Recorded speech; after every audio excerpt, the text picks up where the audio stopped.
Bom, mais um Pod Cláudia aqui com vocês. Eu tô com uma convidada mais que especial, uma querida, uma amiga, a Jéssica Fontoura. Tudo bem, Jéssica? Ai, Jéssica, que honra receber você aqui, viu? Muito prazer. Gente, a Jéssica, ela é terapeuta de reprocessamento generativo, ela vai explicar. Ela é terapeuta integrativa, que faz aquele resgate da criança interior. Ela é analista comportamental, ela é maquiadora visagista, isso aí tem um segredo, vocês vão ficar malucos, que eu já estava escutando aqui nos bastidores. E ela tem um curso de automaquiagem emocional, também novidade. E ela tem também um método que chama Beleza de se Pertencer. Tudo isso, opa, caiu uma agulha ali, não tem problema, a gente está aqui ao vivo, é assim mesmo. Jéssica, tudo bem? Muito obrigada por você ter vindo, viu, Jéssica? Ô, Jéssica, me fala um pouquinho de você, do teu trabalho, como que você formou terapeuta, estudou bastante, está na área aí atendendo. Você atende mais mulheres, homens? Como que é o teu trabalho? Atendo mais mulheres, sou terapeuta há 2 anos. Sim. E faço atendimento online. E cada vez mais eu tenho visto um público que é bastante carente, que é dependência emocional. Sim. E aí Hoje o nosso tema, gente, é como a dependência emocional impede você de realizar seus sonhos. Será que tem isso? Tem não? Tem muito. Às vezes a pessoa nem sabe que tem. É verdade. Vamos descobrir então?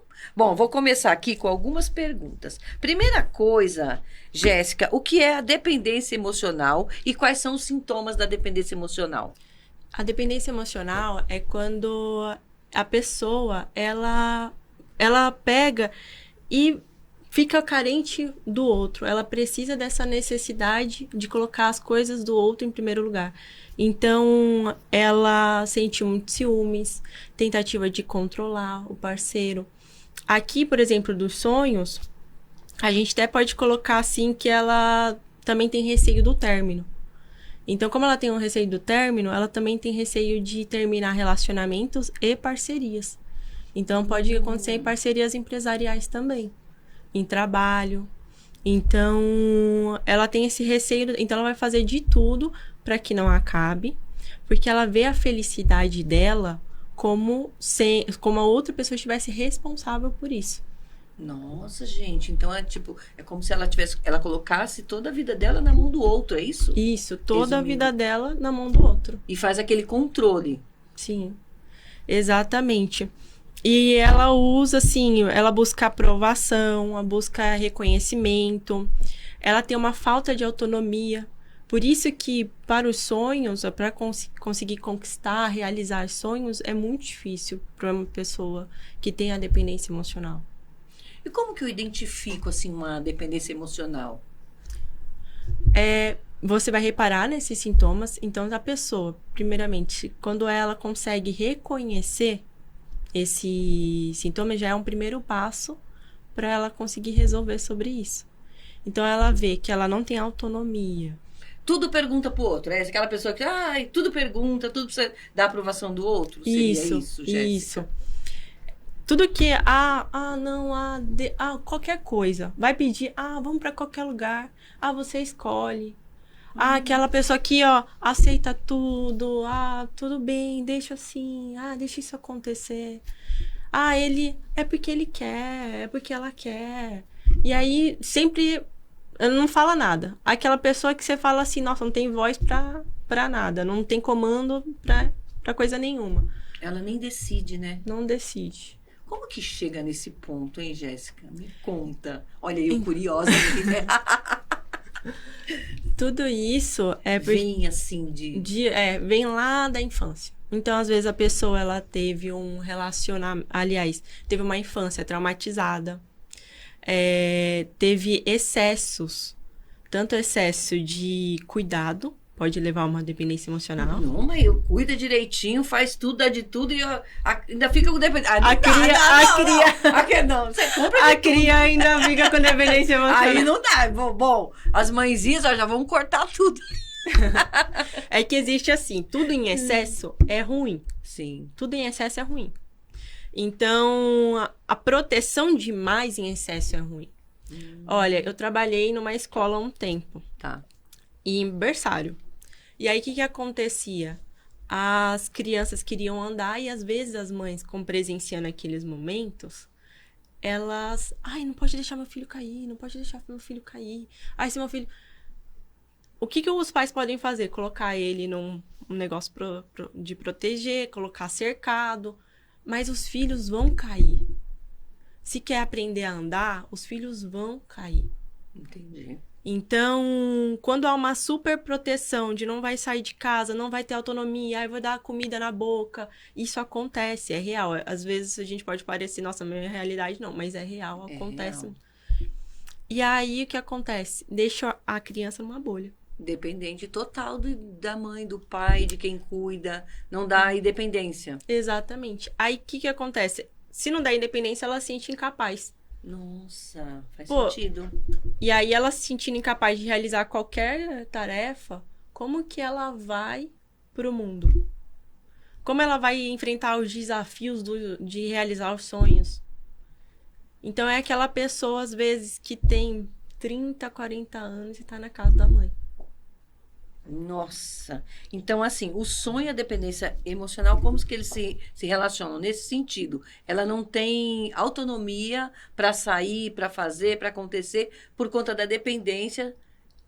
Tem mulher que é do marido, né? É, exatamente. Dos pais. Dos pais, do marido. Ambiente social. Também tem isso. Local de trabalho. Aquela pessoa que não consegue dizer não. Então, ó, manda a tarefa, manda... E ela vai sobrecarregando, ficando pesada, Fazendo, e ela não consegue dizer não. Porque ela quer o quê? Reconhecimento do outro. Então, ela quer ser reconhecida, quer ser bem vista ali, sentir pertencente àquele grupo. Mas, assim, ela deixa a voz dela... E acaba sobrecarregando e não diz não... Exatamente. E nem cresce também, né, Jéssica? Não empaca. Exato. Normalmente o dependente emocional, ele fica estagnado, não sai do lugar. Sim, porque assim, primeiro, ele quer o reconhecimento.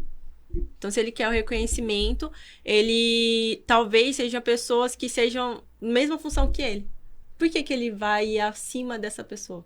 Ah, é verdade. Se ele quer o reconhecimento daquela pessoa ali, aí qualquer crítica que aquela pessoa for fazer, o dependente vai falar assim, nossa, eu não posso. Vou ficar aqui eu mesmo, onde eu tô. Onde eu tô é seguro e não oferece perigo. Risco.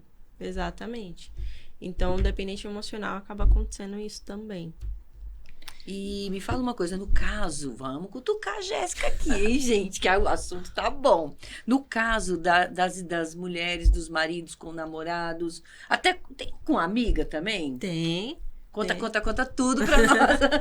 Tem com a amiga. Colocar, por exemplo, os interesses da amiga acima de tudo, acima do relacionamento. Nossa, O que acontece? Acontece tanto com os pais, colocar os pais em relacionamento. E aí o relacionamento deixa de ser de 2 para 6, para mais pessoas, né? Mas acontece muito. E aí a pessoa deixa de fazer programas com o cônjuge para fazer com a amiga. E tudo que a amiga for falar vai ser um sim, um veredito de sim, porque ela tem medo de perder a amiga. E isso acontece com o homem também. Só que a gente vê mais relatos o quê? Com as mulheres, né? Mas os homens também são dependentes de pai, de irmãos, Sim. de amigos. Sim. E como que eu identifico? Eu identifico isso, assim, eu sou uma pessoa leiga, não sou formada, tal, como que eu identifico que ali tem uma dependência emocional e que precisa de um tratamento? Quando você vê que faltou autonomia, você diz sim pra tudo, e até coisas que você não quer, e você sente... Porque quando a gente não quer alguma coisa, tem uma vozinha lá dentro que fala assim, olha, tem alguma coisa de errado. Eu não gostaria de fazer isso, mas eu vou fazer pra não magoar aquela pessoa. Nossa. Então, nisso, se você perceber isso, você vai falar assim, opa, tem alguma coisa de errado com essa relação. A pessoa, ela não é dependente emocional, ela sofre de dependência emocional. Então, isso, quando a gente coloca isso, que ela sofre de dependência emocional, isso pode ser resolvido. E quais os tipos de dependência emocional? Os tipos que a gente até mencionou aqui é que seria com os pais, as dependências emocionais com os pais, com os amigos, ambiente de trabalho, em relacionamento. Uhum. E também, dentro desses tipos, tem categorias de como você é dependente emocional. Tem aquele dependente emocional ativo, né? Que é aquele que precisa que a pessoa demonstre amor o tempo todo, de que a pessoa demonstre amor. É ruim até pro outro, né? Porque ele não fica sobrecarregado. Acontece de... Você já viu acontecer? Nossa, mas largou do nada. Do nada. Do nada. Do largou. nada. Largou do nada. Não é do nada. Nunca Não é do nada. Não é do nada. Mas é difícil a pessoa dependente emocional reconhecer isso. Porque ela vai falar assim, eu fiz de tudo. E ela realmente, provavelmente ela fez de muita coisa. Então, não é do nada. A pessoa vê o quê? Quando você entra num relacionamento... principalmente o homem gosta daquela coisa assim, eu cativei, eu conquistei, né, a pessoa, a mulher ali, eu conquistei. Quando a pessoa vira dependente, ela some aquilo que o homem quis conquistar. Então, some a voz da mulher. Nossa. Some as opiniões da mulher. Tudo que atraiu ele para um relacionamento. Ele deixa o quê? Poxa, deixou a conquista, deixou de ser ela, deixou de ser tudo que eu gostava nela, que eu iniciei pra ser o namoro. o que ele quis. Que ele quis, porque às vezes. Quis, porque se você for parar pra pensar, às vezes ele nem pede. O homem, talvez ele goste daquela. Não vai ser assim, ó. Vamos conversar, que talvez. Sim. Porque acaba sendo muito permissível, muito fácil, não tem emoção, eu acho. Emoção. Cadê a emoção, né? Exatamente. E tomar um não. Eu falo, não vai. Gente, tem que dar umas broncas de vez em quando. Não é assim fácil, né? É verdade. Tem que se colocar. Eu acho que se colocar a sua opinião, os seus desejos, os seus gostos, né? Exato. Não é sempre vai, sempre dá, do jeito que é, do jeito que quer. Poxa. Pode parecer até um pouco radical, mas é que nem ter um relacionamento com essa folha aqui. Então, talvez, assim, de primeiro momento falar, é uma folha, legal. Mas depois fica... não serve mais. Não serve mais. E isso pode, eu tô falando assim, pode ser um pouco radical de algumas pessoas que enfrentam isso, ouvir sobre isso. Mas é como se fosse um choque de realidade para... Se você tem dependência emocional, não vai achando que vai passar. No próximo relacionamento eu não vou ser assim. Vai, porque ela precisa se curar primeiro para depois ir para um outro relacionamento. Exatamente. E aí é onde entra a Jéssica. Onde entra? Ô, Jéssica, quais são as pessoas mais sujeitas a desenvolver a dependência emocional? Então, pessoas que sofreram alguns traumas quando pequena, abandono de pais, às vezes abandono de pais presentes também. Como que é o abandono de pais presentes? Vamos deixar tudo claro aqui, que agora os pais, tudo aqui na mesinha. Vamos lá. Presente e ausente. É aquela pessoa que, tá ali presente fisicamente, mas é ausente emocionalmente. Então, isso daqui, maior causador de ausência. E fica tempo, aí a criança fica pulando do lado. Pulando do lado, aí você... O pai tá ali, mas... Tá ali. Isso daqui também. Trabalho. Então, eu dou de tudo. Trabalha 24 horas aí, dou de tudo pra criança, mas às vezes não dá o que ela precisa. Atenção. Tempo de qualidade. Então, quando isso acontece, surge um vazio dentro da criança. E aí, surgindo esse vazio dentro da criança, ela tem mais propensão de desenvolver a dependência emocional. Tanto é que no meu método Beleza de Se Pertencer, eu coloco isso muito em alto, para a pessoa desenvolver autonomia e também ver os medos e os traumas que aconteceram lá quando criança. Porque a gente precisa fazer o resgate da criança, para às vezes parar de ter atitude de criança na vida adulta. Sabe aquelas pessoas que A gente... nem gosto de falar. Não quer, não vou. Você vê nitidamente que é uma atitude de criança. Sim. Porque o adulto faz o que tem que ser feito e o adulto resolve os problemas. A criança faz o quê? Birra, não quero, ponto. Então, tem muitos adultos com atitude de criança. E aí você vê, isso atrapalha a pessoa a empreender. Exato. Porque empreender não é resolver problemas. É resolver problema. Exatamente. Então a pessoa não tem força ativa pra fazer isso. Porque surgiu o primeiro problema. Porque porque tudo acontece comigo. Exato. Entendeu? E às vezes ela tem o melhor produto, ela tem a melhor empresa, ela tem tudo bom. Mas a pessoa, a mulher, a empreendedora ou empreendedor não está firme como adulto. Ele ainda tem uma criança ferida, tem uma criança traumatizada, machucada, que precisa ser resgatada e tratada. É Sim, isso? Exatamente. E sente insegurança de desenvolver o produto. Então, às vezes aquele produto que ele tem a solução muito para muitas pessoas, mas tem insegurança. E aí vai deixando, não, eu não sou capaz, porque esse é o sentimento da pessoa com dependência emocional, que ela não tem capacidade de fazer aquilo. E às vezes ela tem um produto, ou ela consegue resolver um problema, assim, que vai ajudar muitas pessoas. Só que aí ela não consegue empreender, não consegue colocar isso pra frente. Por conta da insegurança. Da insegurança. E vamos falar da ansiedade. A ansiedade, ela tá ligada à dependência emocional? Com certeza. A dependência emocional, ela vem com muitos medos, com muita insegurança. Então, excesso de medo leva à ansiedade. A gente estava tendo uma conversa sobre medo de dirigir. Sim. E o medo de dirigir, imagina, a pessoa precisa pegar um carro e dirigir, traçar o seu rumo. A pessoa com dependência emocional, ela não tem como dirigir sua vida. Por que ela vai aprender a dirigir? Porque ela depende de outro. Ela depende da autorização de outra pessoa, do que outra pessoa pensa, do que outra pessoa vai achar. Exato. Então... Numa briga, pega o carro e... Pá! Não, e outra coisa, assim, numa briga vai pegar o carro... Como que a pessoa vai pegar um carro numa briga se ela não sabe dirigir? Então ela vai ficar o quê? Em casa. Então ela vai minando as possibilidades dela de sair de um relacionamento, sair de um local de trabalho. Entendeu? Ela vai minando. Ela é inconsciente. Isso não é de forma consciente, é de forma inconsciente. Ninguém faz nada porque quer. Eu acordei, não, eu tenho. Não, é tudo inconsciente. Isso. Tudo vem... Tudo inconsciente. E a gente tem que saber que as nossas tomadas de decisões, 90% são inconscientes. Nossa, só 10%. Estamos decidindo nada. Peraí, vamos colocar assim, vírgula, porque não é 10% consciente. 5% é pré-consciente e outros 5% é consciente.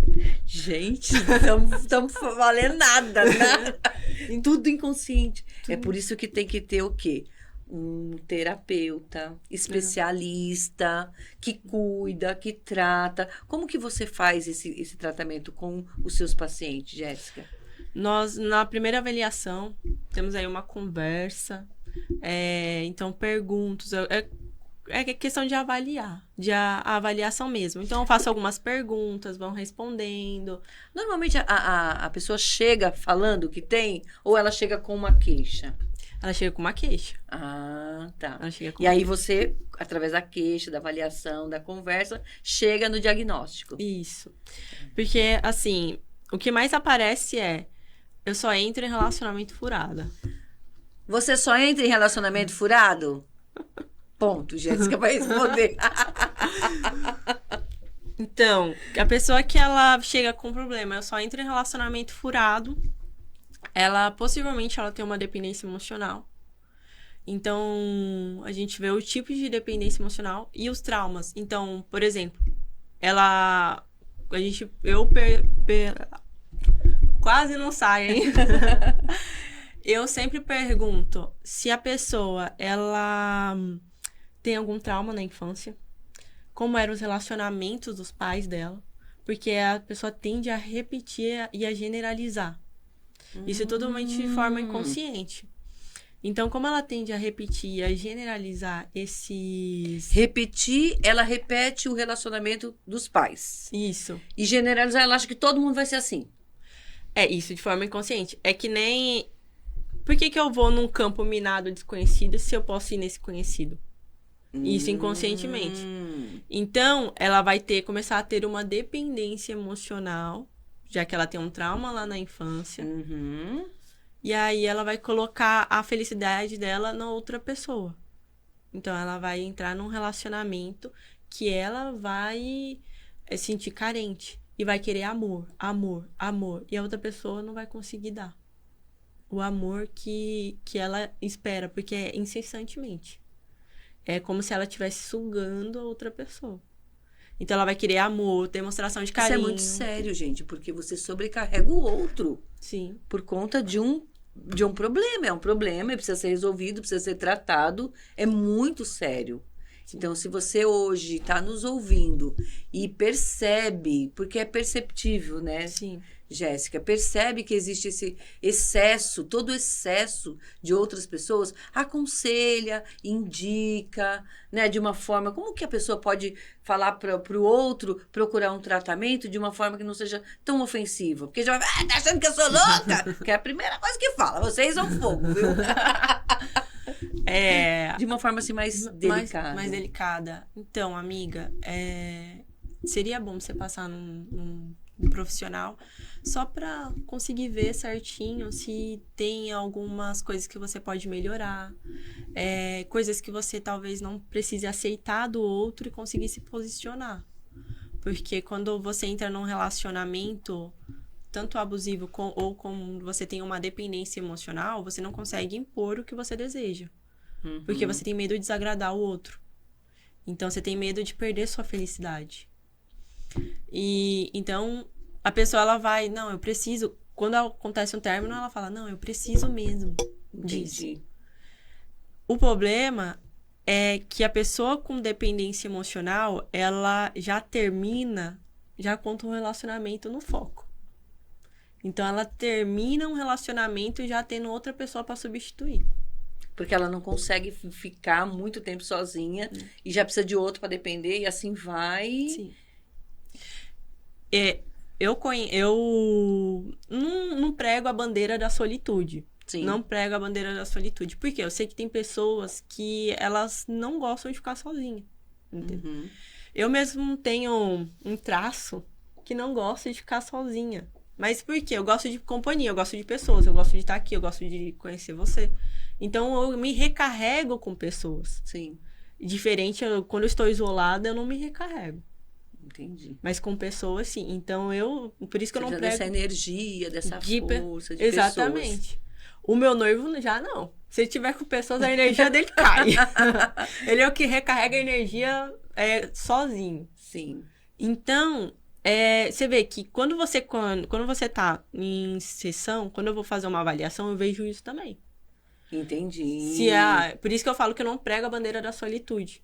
Porque a pessoa, ela precisa, sim, se tratar, se curar por dentro, para conseguir desenvolver um outro relacionamento. Mas o que acontece? Ela precisa saber que ela não é feita para ficar sozinha, se a pessoa tiver esse traço. Entendi. Agora, se a pessoa tiver o traço de, não, eu fico sozinha, então, curte a solitude um pouquinho, tenta se resolver, vamos lá, vamos fazer aqui as sessões para dar voz ao eu, para sair desse momento de dor. Eu achei que a ansiedade não tinha a ver com essa dependência emocional e com os medos. Porque o ansioso, ele tá sempre...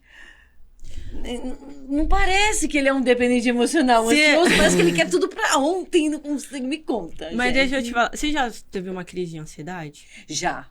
O que você sentiu? Eu senti o peito apertado, falta de ar... Sim. Um negócio assim horrível. É horrível, gente. Crise de ansiedade é sério. Dá dó mesmo. Quando você já sofreu um assalto?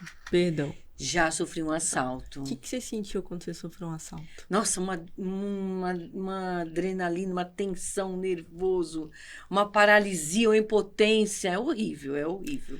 Esses sintomas são muito parecidos com a ansiedade. Ah. Por quê? Porque é ativado o nosso cérebro, que é reptiliano, como se fosse instintivo. Sim. E aí, o que acontece? A pessoa tem uma crise de ansiedade, ela tem os mesmos sintomas como se ela precisasse fugir, lutar, correr. Então, ela começa a suar as mãos, começa a dar É isso mesmo. Isso tudo é um excesso de medo, é um perigo. Se você teve uma crise de ansiedade e com assalto você teve, basicamente, os mesmos sintomas, é como se fosse um perigo iminente. Um medo ali instalado. Então, a pessoa talvez não vê, mas foi gerado gatilhos em que a pessoa entra em crise de ansiedade. Inconsciente. Tem muitas pessoas que já conseguem ver, já conseguem falar, não, isso me gera gatilhos. Mas tem coisas que não, que é, de repente, a pessoa tem uma crise de ansiedade. Mas quando a pessoa fala assim, tive uma crise de ansiedade, pode ter certeza que teve um gatilho por trás. Entendi. Um cheiro, uma sensação, algo parecido ocorreu. Eu já tive uma crise de ansiedade. Eu me lembro que eu tava na rua e ia encontrar uma amiga. E era num lugar que eu conhecia muito bem. Muito bem, andava ali o tempo todo. E aí eu tive uma crise de ansiedade, eu parei num ponto de ônibus porque eu não sabia onde eu estava. Você vê? E aí eu comecei a chorar. E eu não conseguia pegar o celular e eu tive que me acalmar no ponto de ônibus. E tinha uma senhorinha do meu lado, eu falei assim... Eu fui me acalmando, aí eu perguntei pra ela, moça, onde que é o correio? Ela falou, é só seguir a rua. E, Jéssica, durante uma crise de ansiedade, o que você recomenda, assim, pra gente parar e fazer e depois? Porque, assim, se você ficar tendo sempre, é um desgaste, gente. Você não tem vida. Exatamente. É preciso ver. Ó, primeiramente, teve uma crise de ansiedade, eu sempre recomendo respiração. Não é... Puxa o ar pelo nariz, enche o abdômen de ar. Sim. E solta bem devagarzinho pela boca. E vai fazendo isso, porque você vai começar a prestar atenção na sua respiração. Tá. E não no medo que possivelmente pode estar em volta. Tá. Então você vai começar... E isso vai te acalmar. Isso acalma. Porque quando você tem uma crise de ansiedade, é gerado adrenalina pro seu coração. Por isso que o coração fica assim, a respiração fica curta. Fica curta, nossa. E você fica... A pessoa fica sem... Às vezes, não consegue respirar. Como se tivesse corrido. É isso mesmo. Então, e aí a pessoa precisa o quê? Parar e respirar. Pra condicionar o corpo e o corpo condicionar a mente. Então, tá tudo bem. Eu tô respirando, o corpo tá acalmando e acalma a mente. Esse é o primeiro passo. Primeiro passo, respirar. Respirar. Mas respirar legal mesmo, né? Ficar... Não, tenta puxar o ar, enche a barriga que nem neném quando tá dormindo. Sim, você vê aquele sono com tranco. Exatamente. Parece bobo, mas funciona. Eu falo assim, gente, é o simples. É o simples. É o feijão com arroz. Exatamente, é o feijão com arroz. Mas funciona muito bem. Então eu falo assim, quando você tá em uma crise de ansiedade, começa a respirar. Tá. Entendeu? Respire com qualidade. E para conseguir resolver é realmente entrar em sessão. Ou seja, ser atendido por Saber o que tá levando a Exatamente. Né? Precisa saber a causa, né? Exatamente, precisa saber a causa. Eu vou te dar um exemplo. Eu tinha fobia de inseto. Muito ruim. De eu começar a me uma coçar. Besteira, mas você sente, parece que sente um negócio zumbindo. Exatamente. Agora imagina.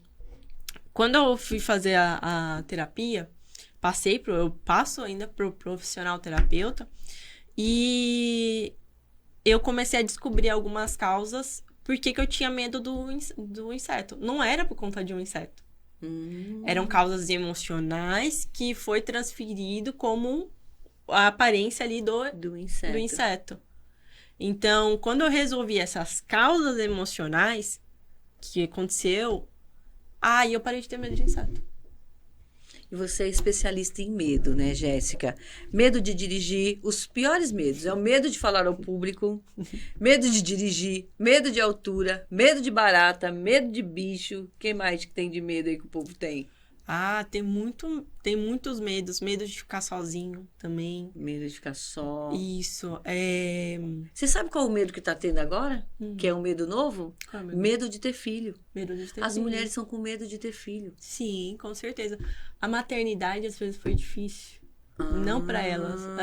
Não que elas tenham gerado, mas quando elas foram pequenas. Elas possivelmente visualizaram uma maternidade difícil. Com a mãe, com a avó. Então, tudo Elas isso... carregam pra hoje. Você vê mulheres aí com 40 e não tem filho, não querem. Exatamente. Tem um medo de ter filhos. Eu era uma dessas mulheres que tinha medo de ter filho. Sério, Jéssica? Porque a maternidade, eu visualizei a maternidade difícil demais. Entendi. Então, minha mãe criou filho sozinha, eu e meu irmão. No estado, eu sou do Rio de Janeiro. Não tenho sotaque. Não tem sotaque de carioca. Não falo, eu falo biscoito. Biscoito eu falo, porque é o correto. Mas eu não falo biscoito. Mas a minha família toda é de peso lá. E a minha mãe foi muito difícil a maternidade pra ela. Então você visualiza isso, você fala assim, cara, eu não quero esse peso. E isso é totalmente de uma forma inconsciente. Será que eu vou ser uma boa mãe? Será que eu vou sofrer Será que eu vou dar aquilo? conta, Será que eu né? vou dar conta? Isso tudo de uma forma... Ah, então é melhor não. Evita, né? Vamos evitar. Talvez não dê conta, talvez não queira. E, às vezes a pessoa não quer nem olhar pra isso. Uhum. E aí acaba não tendo filho. E aí, vamos pra terapia, minha gente. Vamos pra terapia. Vamos falar com a Jéssica. Ô, Jéssica, qual que é o seu arroba aí para as pessoas que estão nos assistindo e quer conhecer mais um pouquinho de você? É @terapeuta Jéssica Fontoura. Lembra de biotônico Fontoura? É. Jéssica Fontoura. Fontoura. Aí sim, hein? E através lá eu vou colocar conteúdo sobre dependência emocional e principalmente sobre a mentoria Beleza de se Pertencer, para buscar realmente a voz do eu e você viver a sua essência. Beleza de se pertencer. Que nome bonito, hein? O que tem atrás da beleza de se pertencer? Me diz. Porque eu vou lá no salão e me arrumo tal, tudo, e não tá bom, né? Exatamente. Às vezes Você tá faltando... cuidou da casquinha, você cuidou da casquinha do por fora, que é muito Sim. bom. Que é muito você já bom. dá uma renovada. Exatamente, mas você precisa cuidar de dentro. E aí, quando as pessoas têm independência emocional e alguns medos, ela deixa de ser ela mesma. Ela deixa de conquistar o potencial que ela pode conquistar. E aí, o que acontece? Na mentoria, a beleza de se pertencer. Ela vê a beleza que ela pode ser ela mesma. O que ela pode conquistar. E você faz também a automaquiagem emocional, né? Sim. Conta um pouquinho dessa automaquiagem. Como que é? É um curso, né? Dentro da... Eu vou aprender a passar delineador? Com certeza. Com certeza. Ah, não vai não? Ela não. Ixi! Como que funciona? Conta aí. Eu falo que você não precisa passar delineador, mas você pode esfumar um pouquinho com sombra escura, que nem você fez. Esfumou com sombra escura, que pronto. Fica parecido que ficar tremendo, né? Menina, olha, é uma coisa louca. Porque nem todo mundo acerta no delineador. Não acerta. Às vezes você fica parecendo... Alguém já viu aquela foto da Lady Gaga? Tudo preto, assim, sim. Ó.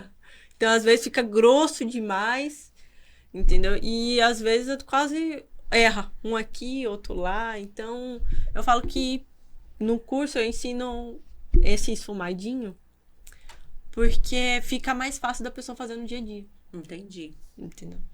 E a maquiagem emocional, ela traz o quê?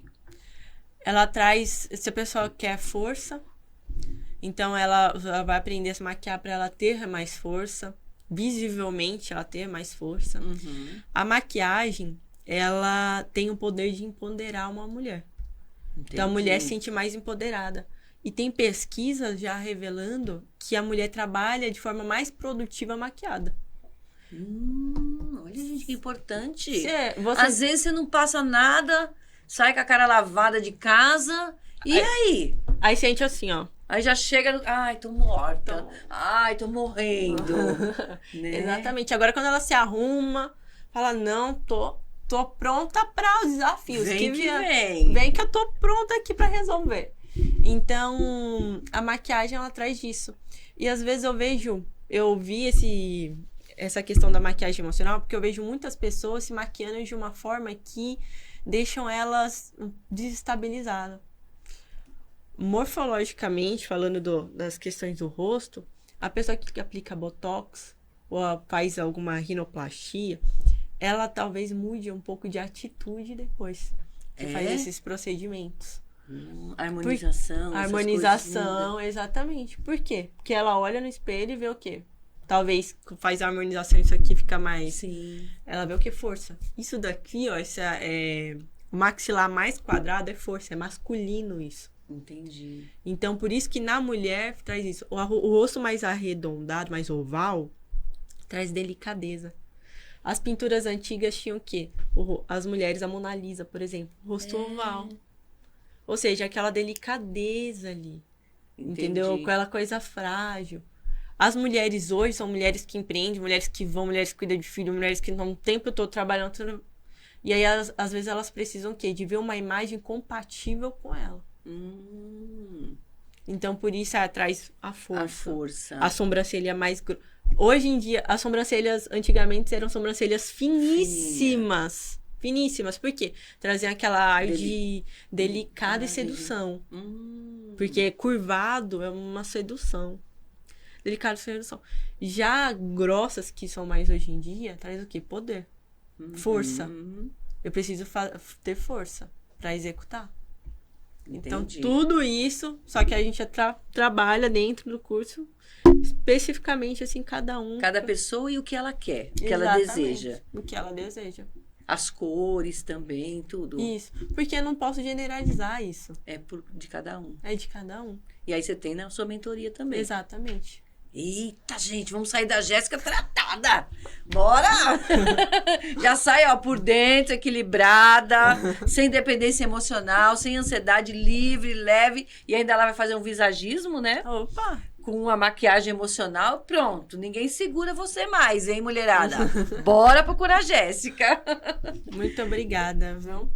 Jéssica, eu que agradeço. Foi uma honra receber você aqui. Você vai vir mais vezes, porque eu sei que você é cheia de assunto, cheia de coisa boa pra falar. O povo ama os teus assuntos aqui. Quando eu falei que ia falar de ansiedade, dependência emocional, o povo já, eu quero. Então, ó, gente, segue a Jéssica, que ela posta sempre conteúdos legais lá. Jéssica Fontoura. É terapeuta. Jéssica Fontoura. Então, @terapeuta Jéssica Fontoura. Lembra do biotônico Fontoura que você tomava de quando você era pequena, com ovo de pata? Exatamente. Exatamente. Que a mãe dava pra você ficar forte. Então, a Jéssica vai te ajudar aí emocionalmente. E às vezes, Jéssica, eu costumo dizer que as pessoas, elas têm até o medo de perguntar. O medo de mandar um direct lá e perguntar e falar, ai meu Deus, eu não posso. Aí a cara já cria aquela crença que não pode, que é caro, que não vai dar. Gente, é online. A Jéssica é super acessível, é bem tranquilo. Se você tiver só uma pergunta, ela vai te responder da mesma maneira que ela está respondendo aqui. Exatamente. Às vezes uma dúvida vai te cobrar para responder uma dúvida, sabe? Às vezes, eu conheço uma pessoa que está passando isso. Ela já vai te orientar, sabe? É a profissional, gente, é a profissional. Exatamente. Eu costumo fazer a avaliação para conhecer ali a pessoa. E eu falo assim, as pessoas, elas se identificam com o terapeuta, com o profissional psicólogo, e quando ela não se identifica, ela não faz. Sim. Então, por isso que eu falo assim, vamos conversar. Então, vamos conversar online, o olho na telinha um no outro. Entendi. Porque isso vai também gerar o quê? Se eu posso resolver uma conexão, uma empatia, ver se você pode também. Resolver o problema também. Então, eu coloco isso sou muito sincera e falo isso pra pessoa. Porque gera uma conexão, gera também que eu tô ali, eu tô me importando com o que você tá sentindo. Perfeito. Os seus sentimentos são muito válidos. Perfeito. Jéssica, muito obrigada. Foi uma honra te receber. Convido você a voltar aqui pra gente falar de outros assuntos, né? Já que você tem uma gama grande, é uma estudiosa aí todos os dias. Muito obrigada, viu? Obrigada, eu que agradeço pelo convite, viu? Muito obrigada. Taca aqui. Tá com a mãozinha gelada? Eu tô.